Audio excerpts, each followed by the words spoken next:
Livro do profeta Abacuque, capítulo 3, versículos 1 e 2, está escrito assim: oração do profeta Abacuque sob a forma de canto. Ouvi, Senhor, a tua palavra e temi. Aviva, ó Senhor, a tua obra no meio dos anos. No meio dos anos a notifica. Na ira, lembra-te da misericórdia.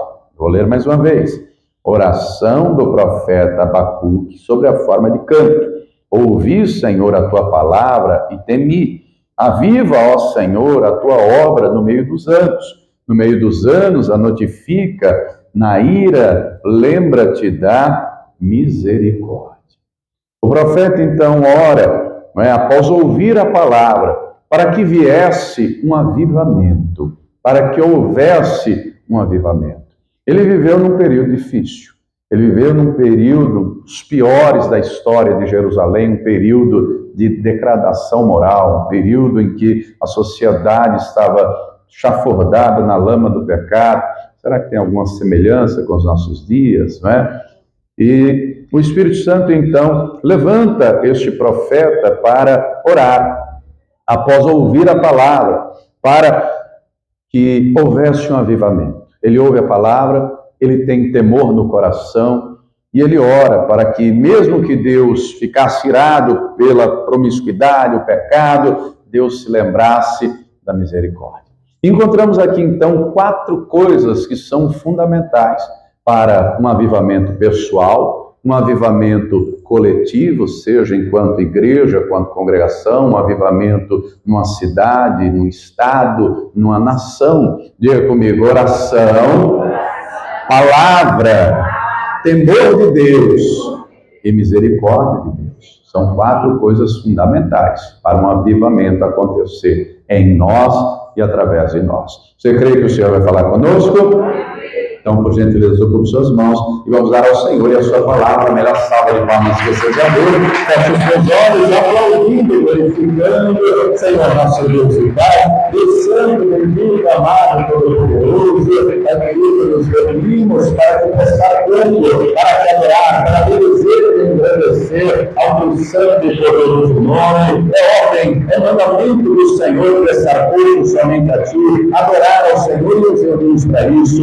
Abre de agora, meu Deus, e receba o louvor da tua igreja e peça mesma abertura, manda a tua graça, a tua bênção, a tua virtude, o teu poder. Ninguém veio aqui ouvir o homem falar, o homem não tem nada a dizer. Todos queremos ouvir a tua voz, a tua palavra. Então, os lábios do pregador, a boca do mensageiro, que eu diminua, que o Senhor cresça, remova toda barreira, todo obstáculo, e envie a tua palavra com poder da autoridade, e que a tua palavra gravar e produza o resultado para que essa seja enviada em nome do Senhor Jesus. Diga amém, Senhor. Tome teu assento, por gentileza, preste muita atenção, não se distraia. Se você trouxe aí papel e caneta, tome nota do que vai ouvir e aprender. Aconselho a sempre trazer papel, caneta, anote tudo, confira tudo. Se não trouxe o papel e a caneta, mas trouxe o celular, coloque no modo avião para não te atrapalhar, para não me atrapalhar. E você abre o bloco de notas e anota. Deus quer a palavra dele não só no papel, não só no meio digital, mas no nosso coração. Como ele disse há pouco, o profeta Abacuque, então, vive num período terrível da história de Jerusalém. Jerusalém, outrora conquistada pelo grande rei Davi, a cidade cresceu, a nação cresceu, enriqueceu, prosperou. No entanto, foi pouco a pouco deixando Deus de lado, a palavra de lado, e fato é que nos dias de Abacuque foi um dos períodos terríveis que vai culminar com o cativeiro babilônico.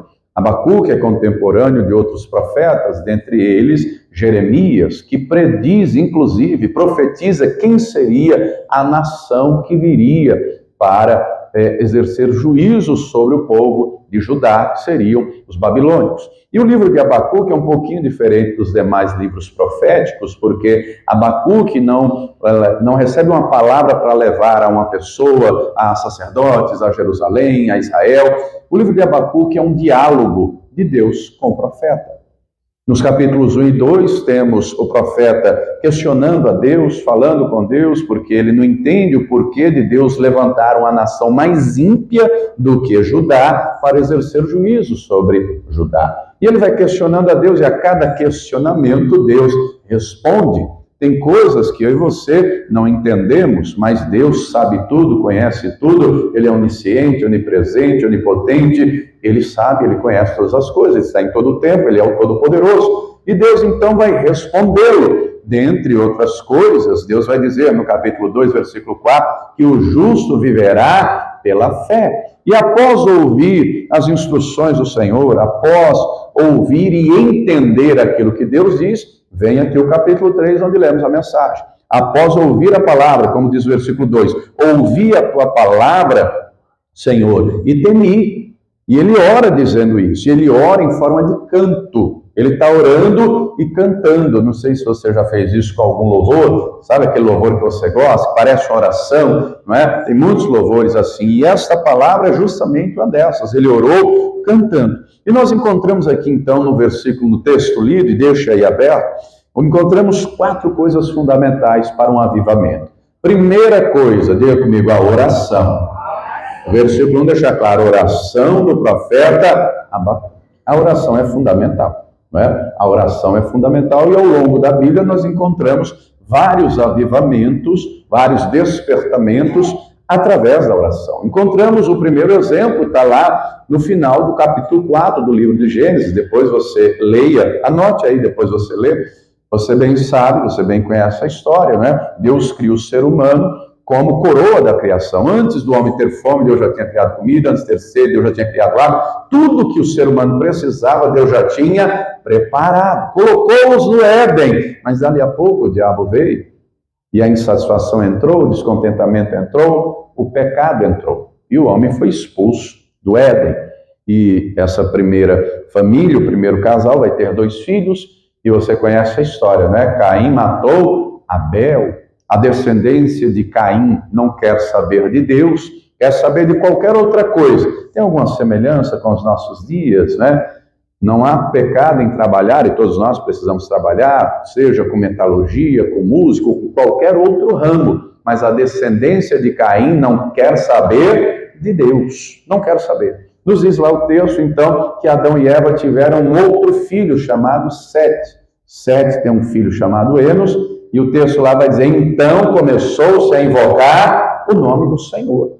Invocar é orar, invocar é clamar, é falar com Deus. E aliás, o próprio Deus, em resposta à oração do rei Salomão, quando da inauguração do templo, o próprio Deus vai dizer, se o meu povo, que se chama pelo meu, se humilhar e orar, se humilhar e orar, buscar a minha face, converter os seus maus caminhos, eu vou ouvir dos céus, perdoar os seus pecados, sarar a terra. Encontramos ao longo da Escritura vários exemplos de avivamentos, despertamentos, começando na oração. Inclusive, por exemplo, no período dos reis, encontramos lá o rei Davi, certa feita, depois você lê, anote aí, primeiro livro de Samuel, capítulo 30, Davi volta com seus guerreiros à cidade onde estavam hospedados, morando, a Ziclag. Quando ele volta, a cidade inteira está incendiada. Você consegue imaginar um desespero desse? Imaginar uma cidade inteira pegando fogo? Você correr desesperado da sua casa e tudo pegou fogo? Não tem uma viva alma dentro? O desespero tomando conta? O texto diz que os 600 homens que estavam com Davi pegaram em pedras para apedrejá-lo. Após chorar e chorar até não ter mais força para chorar, quiseram apedrejar Davi. Porque ele era o líder, ele era o comandante, mas o texto diz que Davi se esforçou no Senhor seu Deus. Davi foi fazer o quê? Foi orar.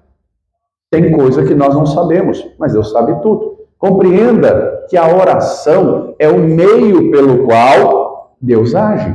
Clamamos a Deus, pedimos a Deus.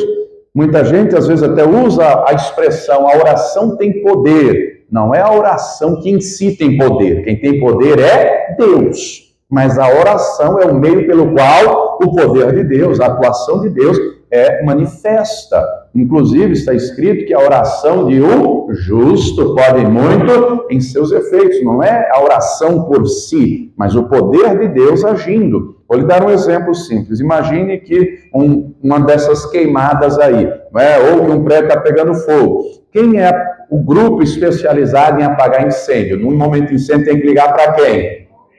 O bombeiro vai vir não é? Com o caminhão, com a mangueira, o pessoal está treinado, paramentado, não é? Para apagar. Mas precisa do que para ligar? Do que, igreja? Diga comigo, o telefone é oração, não é? O telefone é oração, o telefone é o meio pelo qual Deus age, Deus opera. Davi então orou, Davi então pediu uma resposta de Deus: eu vou perseguir essa tropa, eu vou alcançar. E Deus disse: vai, persegue, você vai alcançar, você vai livrar, você vai trazer todos de volta. Coisa tremenda. Encontramos no tempo do rei Josafá, depois você lê 2 Crônicas capítulo 20, ele, um rei temente a Deus, fiel a Deus, mas o texto nos diz que se levantou contra ele 3 nações, 3 exércitos poderosos. Sabe qual foi a primeira atitude do rei? Convocou a nação para Jerusalém, para o templo. E eles oraram e eles jejuaram. Tem situações, irmãos, que além de orar, tem que jejuar também. Tem que jejuar, porque Jesus disse que a casta de demônios só sai com jejum e oração. Ele orou, ele jejuou, ele clamou a Deus, Deus deu a resposta. Quando chegaram no campo de batalha, Deus já tinha dado a vitória. Então ore, porque a palavra garante que a nossa vitória vem do Senhor. Nós temos que orar, temos que clamar a Deus. No tempo de Elias, Elias vive num período terrível da história de Israel. A nação já estava dividida. Elias vive justamente na história, no tempo do pior rei da história de Israel, que foi o rei Acabe. De todos os reis que governaram a parte norte da nação, os 21 reis, os 19 reis durante 210 anos, o pior de todos foi o rei Acabe. Casou com uma bruxa, macumbeira, feiticeira, chamada Jezabel, que trouxe para Israel o culto a Baal. Baal era uma divindade representada por uma estatueta. E aí a Jezabel trouxe consigo, era do reino vizinho, Sidom, ela trouxe consigo não somente, ela era sacerdotisa de Baal e da esposa do Baal, a Azerá, e ela traz o culto a Baal para Israel e manda seus 850 sacerdotes ensinarem um povo um sincretismo religioso, dizendo o seguinte: eles chamavam o Deus Israel de Senhor, mas o nome Baal também significa Senhor. E olha a sutileza. Eles ensinavam dizendo: não tem problema adorar ao Senhor Deus de Israel, Deus invisível, e adorar ao Senhor Baal visível, a estatueta, o Baalim, não tem problema. Te lembra alguma coisa no nosso país? Está chegando aí dia 12 de outubro, feriado nacional. Te lembra algo? Não é? Até hoje ensinam, creia em Jesus, mas creia também na Aparecida, na Maria, no fulano, no meu... Irmão, isso não existe na Bíblia. Deus é único. Jesus é exclusivo. Ele requer exclusividade. Ele não divide a sua glória com ninguém. Você pode pegar qualquer Bíblia católica, eu tenho algumas aqui no meu gabinete, você pode baixar um aplicativo, você vai ter no mínimo umas 20 traduções em português. Não existe nenhuma. Inclusive os livros que tem a mais no Antigo Testamento da Bíblia Católica, todos eles, os 7, falando ferrenhamente contra a idolatria, contra a adoração de imagem. É mandamento. Deus proíbe que eu e você dobremos o joelho diante de uma imagem, seja de quem for. Eu e você temos que dobrar o joelho diante do Deus vivo. Quem morreu por mim e por você não foi a Maria, o Pedro, o Paulo, o João, por mais que seja inspiração de fé, exemplo de vida, não é? A ser seguido no sentido da fé, da obediência, da perseverança. Quem morreu por mim e por você não foi nenhum deles. Quem morreu por mim e por você foi um nome de Jesus Cristo. É sangue dele que nos purifica de toda pecado. É ele, o nosso Senhor, o nosso Salvador, o nosso Libertador. Ele não divide a sua glória com ninguém. Elias, então, é impelido pelo Espírito Santo a fazer um desafio aos profetas de Baal. Sobem no cume do Monte Carmelo, e o desafio que o Espírito Santo leva Elias a fazer é invocar cada um ao seu Deus. Os profetas de Baal invocam Baal, e Elias invoca o Deus de Israel. Quem responder com fogo, esse era o verdadeiro Deus. O texto nos diz que, depois você lê primeiro o livro de Reis, capítulo 18, desde as 6 da manhã ao meio-dia, os profetas de Baal gritaram Baal, invocaram Baal, clamaram por Baal, chegaram a se mutilar. Elias zombou deles dizendo: gritem mais alto, talvez o Baal esteja dormindo. Talvez ele saiu para passear. E clamaram, e clamaram, e clamaram, não houve resposta alguma. Deus nos diz que o profeta Elias vai ao altar do Senhor, organiza as pedras, coloca madeira em cima, lenha, depois apresenta o bezerro em sacrifício, faz uma vala em volta, não é? Porque ele queria que Deus respondesse com fogo, mas há 3 anos e meio não chovia, o povo queria chuva. Ele manda então o povo descer do cume do monte 3 vezes e trazer 12 cântaros, 12 baldes de água, um para cada tribo. Israel ele derrama nesse rego, nessa vala em volta. E ele faz uma oração simples, curta e objetiva. Ó Senhor, Deus de Abraão, de Isaac e de Jacó, manifesta-te hoje, Senhor, que tu és Deus e que eu sou teu servo e que conforme a tua palavra fiz todas essas coisas. Responde-me, Senhor, responde-me. E o texto diz que na hora veio fogo do céu. E aquela nação inteira caiu com a cara no chão, dizendo: só o Senhor é Deus, só o Senhor é Deus. Então, porque o Senhor é Deus, encontramos então um avivamento ali. Encontramos a igreja, após a subida do Senhor, recebeu uma ordem dizendo: fiquem em Jerusalém, até que o alto vocês sejam revestidos de poder. Quando o Espírito Santo vem no dia de Pentecostes, aquela turma estava fazendo o quê? Atos 1, versículo 14. Todos oravam unanimemente. Por isso que quando o Espírito Santo veio, todos foram cheios do Espírito Santo. E diga para quem está do teu lado: ora, porque o Espírito Santo quer te encher, quer te batizar, quer te revestir, mas ele enche quem quer ser cheio. Ele não vai encher quem não quer, não é? Nos conta a história que na Inglaterra do século XVIII havia um grupo de universitários de Oxford que se reuniam nos intervalos das aulas da faculdade para orar, estudar a palavra. E aquele grupo começou a se dedicar à oração, à palavra, e por desenvolverem um método, ficaram depois, mais tarde, conhecidos como metodistas. Um desses jovens era John Wesley, seu irmão Charles Wesley, George Whitefield, e eles oravam, e eles clamavam. E a 31 de dezembro de 1739, o Espírito Santo veio sobre aqueles jovens e todos foram cheios do Espírito Santo. E John Wesley percorre a Inglaterra inteira a cavalo, pregando o Evangelho. E surge ali um movimento tremendo da atuação do Espírito Santo, muita gente sendo salva, liberta, transformada, um avivamento naquela nação. Um avivamento naquela nação. Aquele avivamento transbordou para o outro lado do oceano, para a América.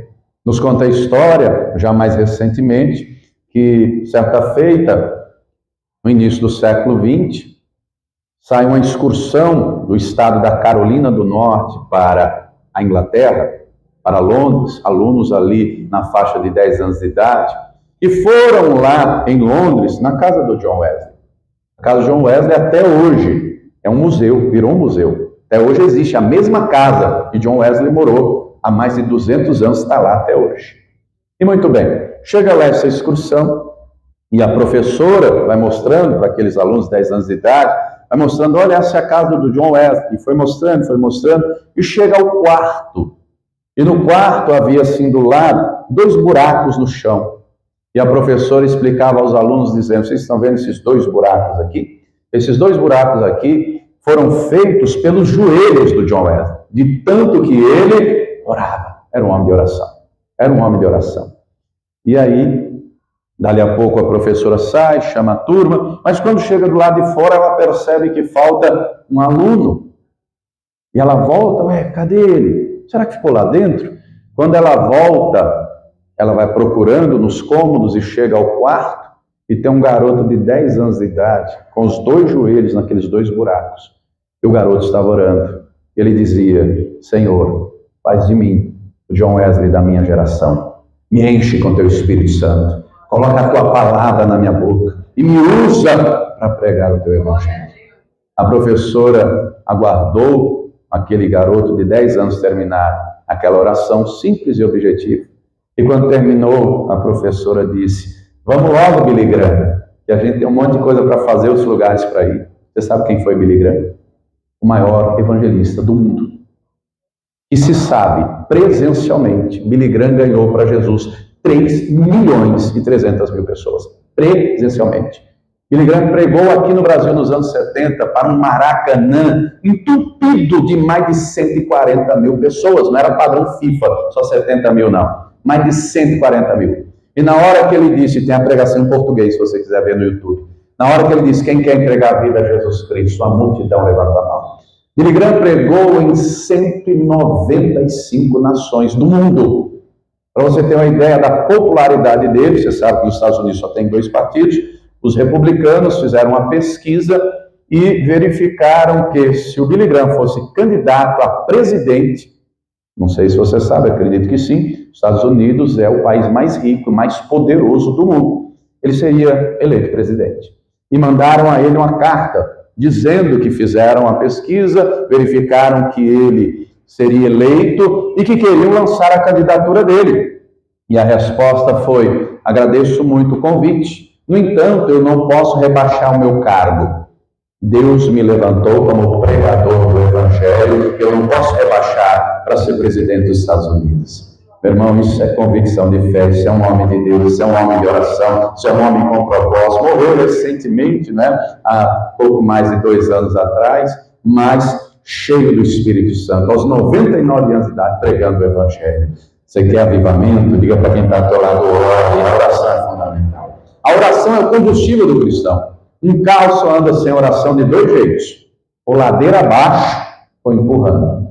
Só pergunto para quem está ao teu lado, não é teu caso não, né? Você não está indo ladeira abaixo não, né? Você não está na vida cristã sendo empurrado nos trancos não, né? Nada, pastor, o tanque está cheio, então enche o tempo aí, ó. Enche o caminho é longo, a jornada é comprida, mas vai lá na vida eterna, na glória eterna do Jesus Cristo.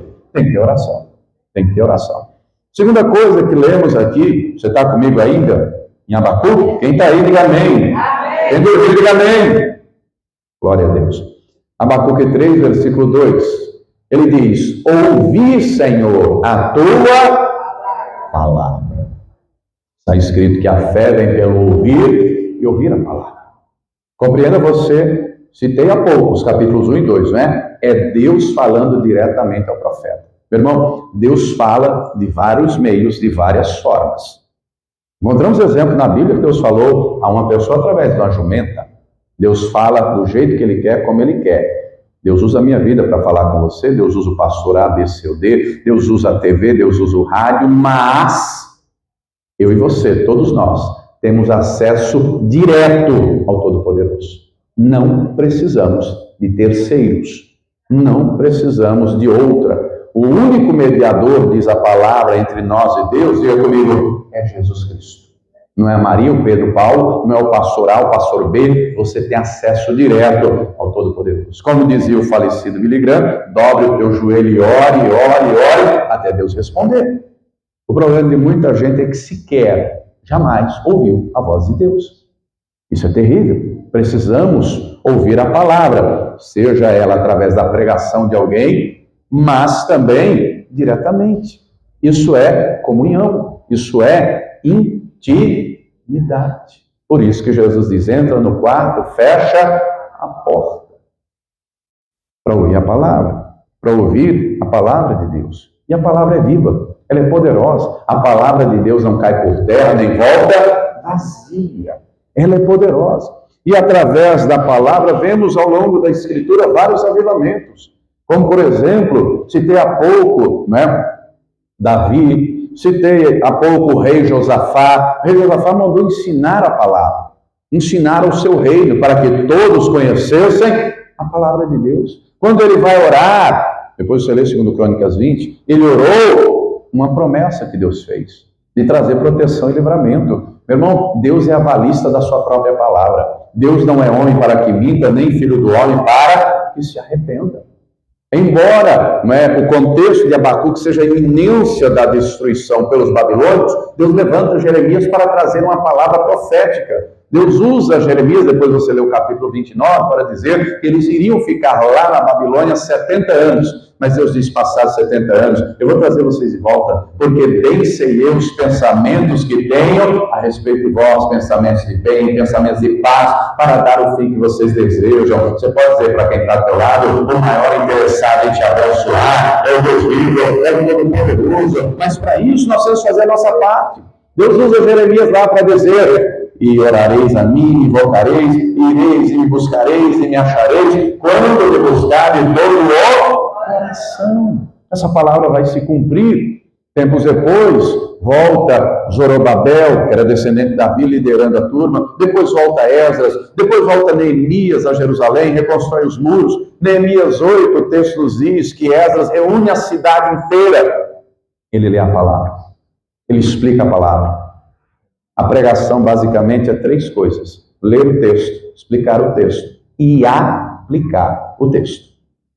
Aquele povo entende a palavra e começa a chorar diante do amor de Deus, diante, né, de como Deus havia. E se você ler, por exemplo, Deuteronômio capítulo 4, você vai perceber que é exatamente o que está acontecendo ali. Deus já havia usado Moisés com 1000 anos de antecedência para anunciar o que iria acontecer e o cumprimento daquela palavra. Depois você lê Deuteronômio capítulo 4. O povo então começa a chorar. E Deus usa Esdras para dizer: não chorem, não lamentem, comam, bebam, porque esse dia é consagrado ao Senhor, porque a alegria do Senhor é a nossa força. E houve um despertamento, um avivamento, e a palavra entrou no coração daquele povo. Nos dias do Senhor Jesus, ele é a palavra viva, o Logos vivo, o Verbo encarnado. No princípio era o Verbo estava com Deus, o Verbo era Deus, e o Verbo se fez carne, habitou entre nós, e vimos a sua glória. Mas vemos no tempo da igreja, no tempo de Atos dos Apóstolos, capítulo 6, versículo 7, e a palavra crescia e prevalecia, e o número dos discípulos se multiplicava. Em Atos, capítulo 12, né, versículo 24, e a palavra do Senhor crescia e se multiplicava, não só em Jerusalém, mas no mundo afora. O apóstolo Paulo foi enviado pelo Espírito Santo a uma cidade chamada Éfeso. Éfeso, no tempo de Paulo, era a capital da Ásia Menor, era uma cidade de 300 mil habitantes. Uma cidade grande, não? Hoje, nos nossos dias, 300 mil habitantes é muito grande. Tem um monte de município aí no Brasil afora, a maioria não tem nem 100 mil habitantes. Éfeso tinha 300 mil. E lá em Éfeso havia uma das 7 maravilhas do mundo antigo, que era o templo da deusa grega Diana. Esse templo era uma construção faraônica, 127 metros de comprimento. Só para você ter uma ideia, desta parede à porta de entrada dá em torno aí de uns 40 metros. Lá era 127. Colunas de mármore branco sustentavam o telhado, não tinha uma viga no meio, só o telhado armado em cima das colunas. E lá no final, lá dentro, a imagem da deusa Diana. E a cidade inteira mergulhada na idolatria, na feitiçaria, demônios aos montes. Havia um sindicato lá que fabricava imagens da Diana, que fabricava imagens do nicho do templo. O Espírito Santo manda Paulo para lá. E lá ele começa a pregar o evangelho. E lá Deus começa a operar através de Paulo. Está escrito que Deus, pelas mãos de Paulo, fazia maravilhas extraordinárias. Os enfermos eram curados, os possessos eram libertos. E lá está escrito, Atos 19, versículo 20, a palavra do Senhor crescia e prevalecia poderosamente. Um monte de gente se converteu, uma igreja foi plantada, e pensa numa igreja cheia do Espírito Santo. Depois você lê a carta que Paulo envia à igreja de Éfeso, a carta aos Efésios, cheia do Espírito Santo, cheia da palavra. Compreendeu, Paulo instruiu, no demais, irmãos meus, fortalecei-os no Senhor e na força do seu poder. A palavra, eles viviam a palavra, anunciavam a palavra. Mas, no texto que lemos aqui, no versículo 2, leia comigo, quem está aí, Abacuque 3, 2, diga amém. Amém. Leia comigo, está escrito o quê? Ouvi, Senhor, a tua palavra e o quê? Teme. Note que a oração é fundamental, a palavra também, mas o temor de Deus também. O temor de Deus é fundamental. O temor de Deus, nos diz Salomão, é o princípio da sabedoria. O que é temor? É respeito, é reverência. Tome cuidado, porque quem não conhece muito a Escritura, se você pegar a nossa tradução mais conhecida, mais utilizada, que é a Almeida Revista e Corrigida, às vezes você vai encontrar numa frase a mesma palavra temor, que num momento dá o sentido de respeito, mas em outro momento a conotação é medo. Cuidado para você não confundir. Se você pegar uma tradução NVI, uma NVT, uma King James, uma NT, LH, já fica mais fácil. Onde é medo, está medo, e onde temor, no sentido de respeito, vai estar lá, fica mais fácil de entender. Temor, então, é respeito, é reverência. Temor é o princípio da sabedoria. Não é? A palavra de Deus tem que gerar temor no nosso coração. Deus colocou, introjetou, colocou dentro de cada ser humano a noção do certo e do errado. Está escrito isso, não é? Paulo diz isso, Romanos 2, versículos 14 e 15, ele saiu pregando o evangelho comum, e ele disse que o gentil, ou seja, aquele que não é da nação de Israel, não é judeu de nascimento, quando pratica as coisas da lei, mostra as coisas da lei no seu coração, na sua consciência, quer o acusando, quer o absolvendo. Deus colocou dentro de nós a noção de certo e de errado. Aos judeus, Deus deu a lei, e não somente a ele, chegou através do judeu a nós, o evangelho completo. Jesus deixou claro que a salvação vem dos judeus. Quando ouvimos então a palavra, tem que gerar temor no nosso coração, tem que gerar reverência, porque senão perdemos a bússola moral. Porque senão ela não vai produzir, a palavra não vai produzir resultado no nosso coração. Encontramos, por exemplo, depois você lê o Salmo 119, que é o capítulo mais extenso da Bíblia, o Salmo inteiro fala a respeito da palavra de Deus. O versículo 11 diz: escondi a tua palavra no meu coração. Para quê? Para quê, igreja? Você pode declarar comigo? Escondi a tua palavra no meu coração, para eu não pecar contra ti. Você bem sabe que Jesus deixa claro que nós não devemos olhar a vida alheia.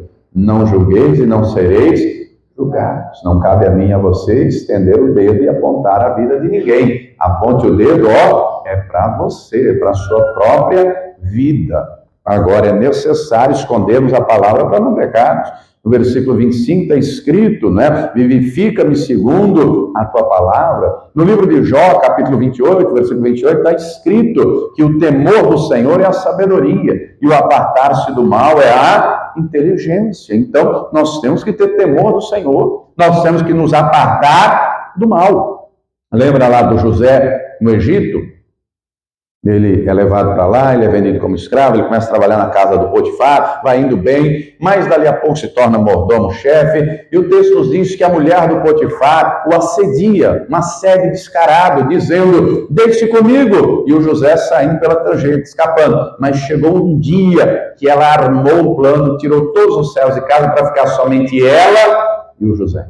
E ela agarra o José, e o José vai dizer, eu não posso cometer tamanho pecado, em primeiro lugar, contra quem?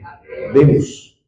O marido da mulher não está ali. Não tem ninguém humanamente falando, mas ele sabe que Deus está ali. Ele sabe que ele não pode fazer isso. Ele tem uma bússola moral, ele tem freios, ele tem domínio próprio.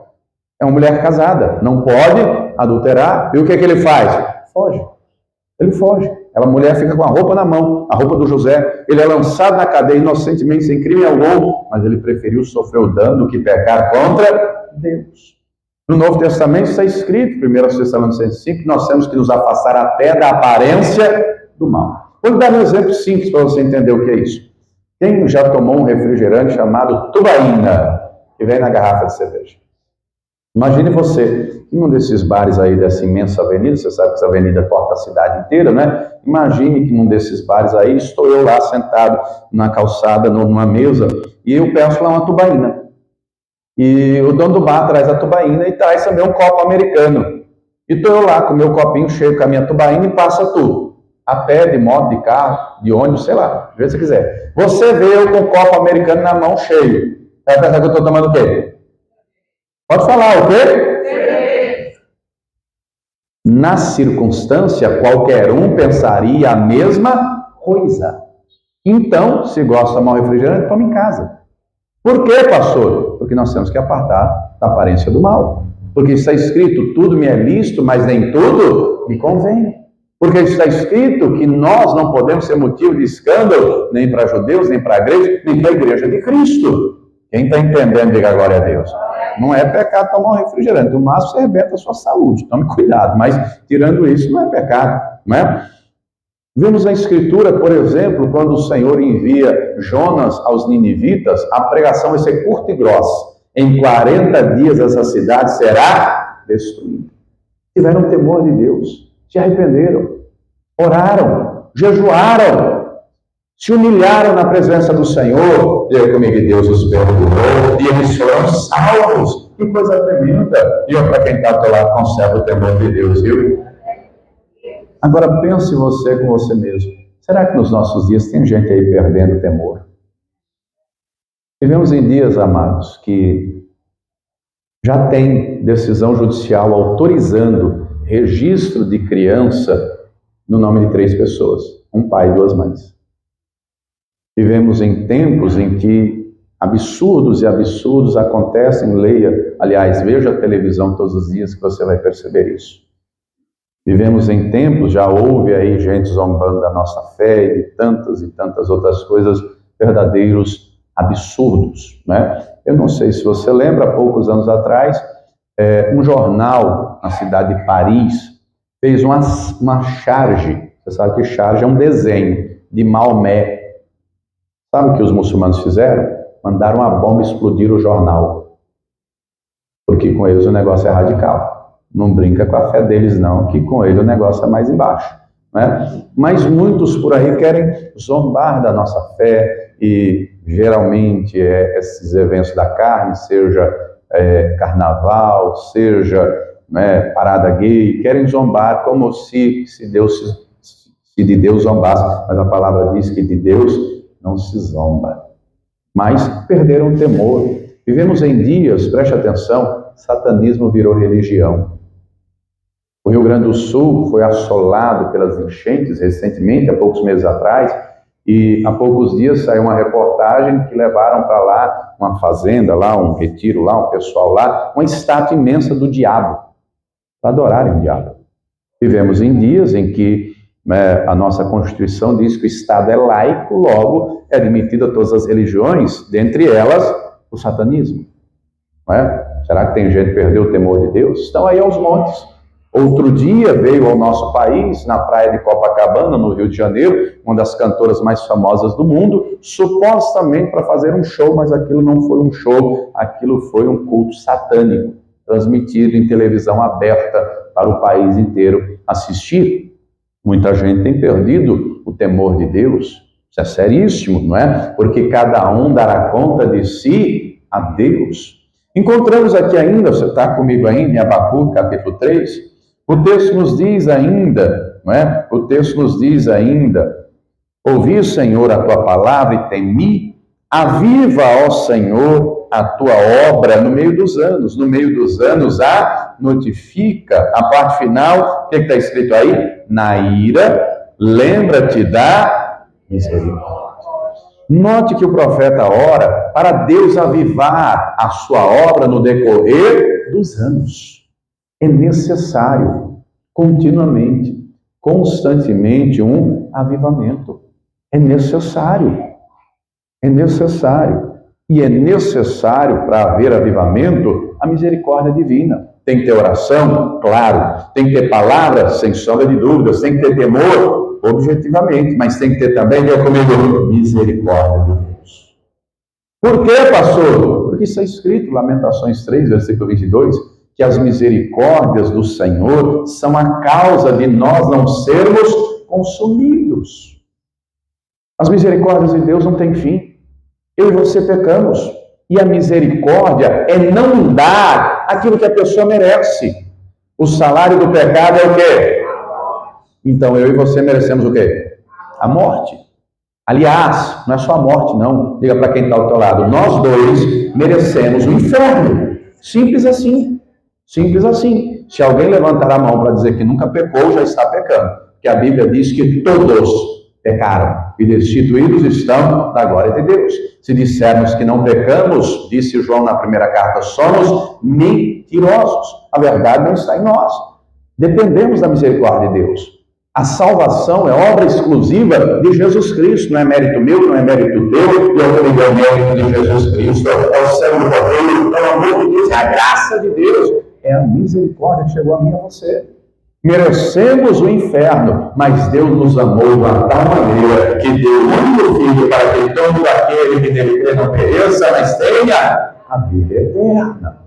As misericórdias são a causa de não sermos consumidos. Aliás, Lamentações 3:23 diz que novas são a cada manhã. Tem gente que às vezes diz uma frase que é teologicamente errada. Como assim, pastor? Tem gente que diz, a palavra de Deus se renova a cada manhã. Isso não é verdade, isso não está escrito. Isso não é realidade.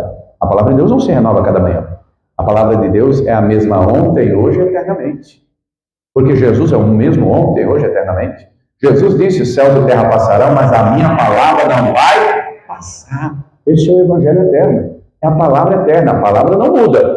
Eu, você, nós podemos ter revelações do Espírito e entendimento que ainda não tivemos de uma escritura, mas a palavra é imutável. São as misericórdias que se renovam a cada manhã, como disse lá o Senhor através de Malaquias 3:6, porque eu, Senhor, não mudo, por isso vocês não são consumidos. Nós precisamos e dependemos da misericórdia de Deus. E não é através dela, Deus é misericordioso. Você pode declarar para quem está do teu lado, nosso Deus é piedoso, é misericordioso. Diga para quem está do teu lado, ele te dá tempo para você se converter. Porque além de ser misericordioso, ele é longânimo. Só que ele dá tempo, mas chega a hora também que o tempo acaba, não é? Falamos há pouco de Nínive, você lembra disso? A geração do Jonas se arrependeu, a geração dos ninivitas que ouviu a pregação do Jonas se arrependeu, se converteu, foram salvos. Jesus deu testemunho disso. 100 anos depois, na geração de Naum, o profeta Naum profetiza a ruína e a destruição de Nínive. Sabe quem fundou Nínive? Nimrod. Nínive existiu durante mais de 4.000 anos.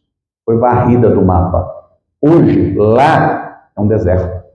Não tem mais nada. E ninguém levanta uma cidade lá. Ninguém. É só deserto. Só deserto. Poderiam ter se mantido na presença de Deus, mas não se mantiveram. Não é? Aquela geração de Jonas ouviu, creu e tomou posse da misericórdia, mas as gerações seguintes não se voltaram para Deus. Deus é longânimo, mas chega uma hora, não é? Diga para quem está ao teu lado, não vacila não, viu? Deus dá tanta oportunidade. A palavra então nos mostra, e de maneira clara, nós temos que buscar a misericórdia do Senhor e recebê-la, e Ele nos dá. E, aliás, Deus usa Pedro para dizer lá na primeira carta, capítulo 2, versículo 9, mas vós sois a geração eleita, sacerdócio real, a nação santa, o povo adquirido, para que anuncieis as virtudes daquele que nos chamou das trevas para a sua maravilhosa luz. Vós, que em outro tempo não erais povo de Deus, mas agora sois povo de Deus. Antes não tinham alcançado misericórdia, mas agora alcançaram misericórdia. Eu, para quem está do teu lado, toma posse dessa misericórdia, toma posse da graça, toma posse do favor de Deus. E preste atenção, assim como nos dias de Abacuque, os nossos dias, o mundo, a conjuntura geral, o negócio não está brincadeira. Preste atenção para algumas informações. A nação mais poderosa do mundo é os Estados Unidos. Está indo em frangalhos. Se você pesquisar na internet, você vai verificar, por exemplo, o estado da Califórnia aprovou uma lei que furto de até $900 não é mais crime. Não é mais crime. Os shoppings, os supermercados, farmácias, comércios estão todos fechando, porque a polícia não pode prender o camarada que entra e furta lá comida, um celular, uma peça de roupa. Até $900 não é crime. Já ouviu falar em calçada da fama? Está igual a Cracolândia aqui do centro de São Paulo. A droga chamada fentanil aos montes, as pessoas parecendo zumbis vivas. Não é? Estão na iminência aí de uma guerra civil. Né? A situação lá está trágica.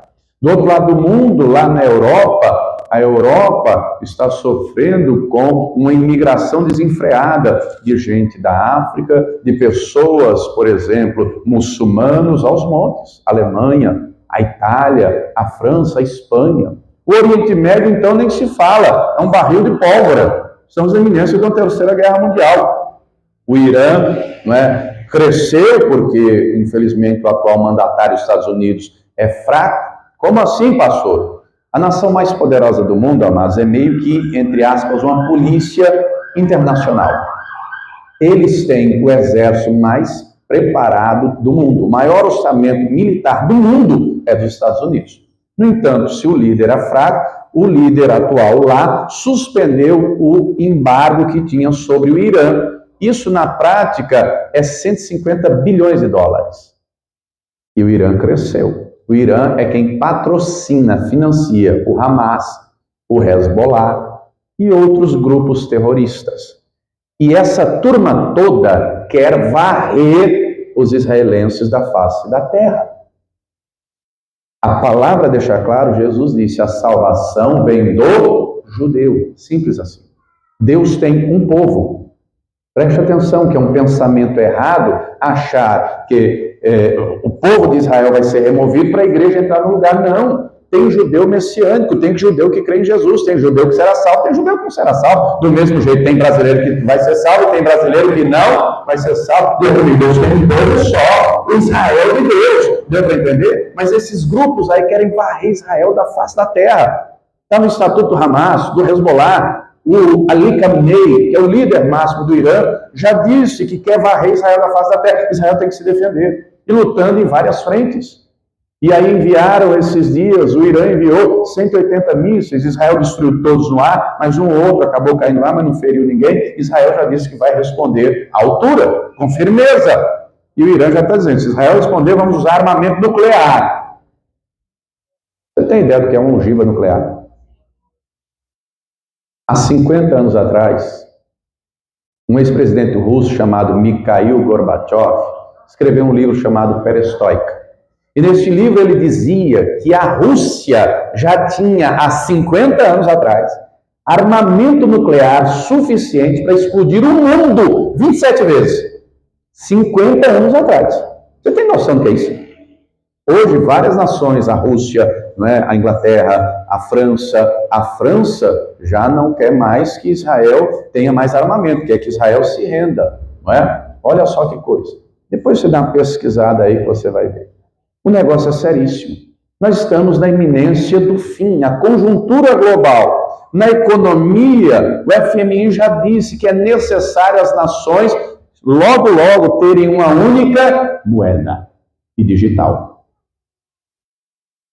Hoje, a maioria das operações já são de maneira digital. Tudo caminha para isso. Você acha que isso é por acaso? Tem vários governantes mundiais, e o nosso próprio mandatário da República, dizendo que é necessário o estabelecimento de uma governança global. Você está entendendo a seriedade disso? Pastor, o que é isso? É a Bíblia se cumprindo. A Escritura avisa isso. Do outro lado, nós vemos aqui no nosso contexto a igreja evangélica crescendo a passos largos. Que bom por isso, glória a Deus por isso. Mas não adianta ter quantidade se não tiver qualidade. A estatística do IBGE diz que até 2030 os evangélicos serão maioria. Isso é fato e já é, irmão. O censo é a cada 10 anos. Os evangélicos hoje já são maioria. Agora, não adianta ter quantidade se não tiver qualidade. Vemos ao longo da Bíblia vários exemplos de grandes avivamentos que terminaram em gente virando religiosa. Nos nossos dias não é diferente. Jesus avisou, por se multiplicar a iniquidade, o amor de muitos, isso é. Mas a despeito de toda essa conjuntura global, regional, eu e você, cada um de nós, enfrentamos lutas, aflições, adversidades ou não? Se eu fosse perguntar aqui a cada pessoa, quais são seus problemas, suas lutas? Talvez passaremos um dia, uma noite, com chorumelas, cada um expondo seus problemas, suas lutas, suas adversidades. O profeta, ele então, compreendeu. E aqui no livro, vimos, diga comigo, oração, temor, palavra, temor de Deus e misericórdia de Deus. 4 coisas fundamentais para um avivamento. E ele, o profeta, compreendendo isso, ele vê o cenário de seus dias. E como era o cenário dos dias dele? Versículo 17. Você está comigo em Abacuque? Quem está comigo aí, diga amém. Abacuque 3, versículo 17. Já estamos terminando. Olha o cenário que ele descreve. Porquanto, ainda que a figueira não floresça, não vai ter fruto na árvore, uma árvore frutífera. Não haja fruto na vide. O fruto da vide é uva, ou seja, não vai ter vinho. Vinho, biblicamente, representa alegria, vida emocional saudável. O produto da oliveira minta. Qual é o produto da oliveira? A azeitona. Com azeitonas fazia o azeite. Com azeite era para manter as lâmpadas acesas, era combustível, era usado em comida, era símbolo do Espírito Santo. Os campos não produzem mantimento. Não ter trigo, não ter cevada, não ter nada, não é? As ovelhas da malhada sejam arrebatadas. A ovelha produz lã, não é? Produz roupa. Ovelha também pode-se comer a carne. Nos currais não haja vacas. Não vai ter leite, não vai ter carne para comer, não vai ter couro para fazer roupa, para fazer móveis. O que é que ele descreve, então, no versículo 17? Um cenário trágico, um cenário difícil. Aí no versículo 18 ele diz, todavia, você pode ler comigo o versículo 18? Todavia, eu me alegrarei no Senhor, exultarei no Deus da minha salvação. O cenário vai ser trágico para quem está habitado,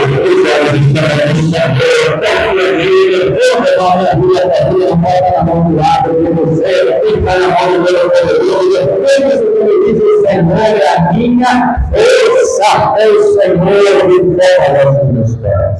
Se coloque de pé, por gentileza. O cenário é trágico. Quando olhamos o cenário, se você olhar humanamente, a alma geme, o coração dói. Se você olhar os seus problemas, preste atenção. A doença do século, qual é mesmo? Você lembra? Depressão. O remédio mais vendido desse país há quase 10 anos é Rivotril. Diazepam, Zolpidem e outros. As doenças da alma estão aí aos montes. Estão aí aos montes. A palavra não nos convida a viver pela alma, porque a alma é como uma gangorra. Já brincou de gangorra no parquinho?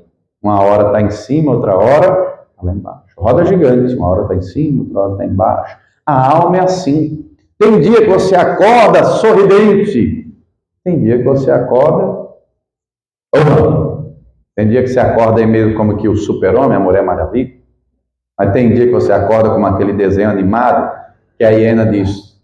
Ó céu, ó terra, ó vida. A alma é assim, cheia de altos e baixos. A Bíblia não nos convida a viver na alma, por sentimentos ou emoções. A palavra nos convida a viver pela fé. O profeta, entendendo isso, está escrito, oração do profeta Abacuque. Ouvi, Senhor, a tua palavra e temi. Aviva, ó Senhor, a tua obra. No meio dos anos ela notifica na ira, lembra-te da misericórdia. E eu e você precisamos de avivamento contínuo, constante e duradouro.